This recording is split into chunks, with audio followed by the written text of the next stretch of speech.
con Giovannelli, partita difficile sempre a rincorrere, ci è mancato forse qualcosina là sotto porta perché le occasioni sono state tante.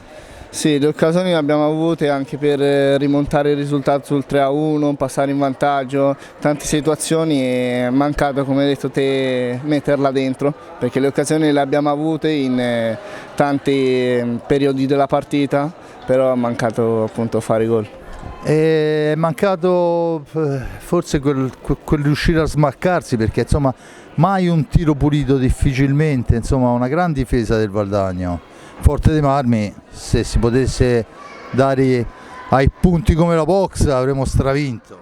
Sì, sì, una grande difesa hanno fatto, si aiutano molto fra di loro, ma lo sapevamo, già in settimana li avevamo studiati, che era una buona difesa e sapevamo che era molto difficile fare gol, perché appunto avendo anche un buon portiere come l'ha dimostrato anche stasera, e hanno fatto del loro meglio in difesa e appunto ci hanno creato molta difficoltà anche solo andare a tirare.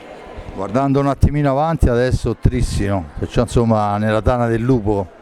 Sì, sì. Lo sappiamo a cosa andiamo incontro, una grande squadra al Trissino piena di giocatori fortissimi, ma noi facciamo come abbiamo sempre fatto, studiamo, ci impegniamo, ci alleniamo e cerchiamo di andare a fare un ottimo risultato anche a Trissino.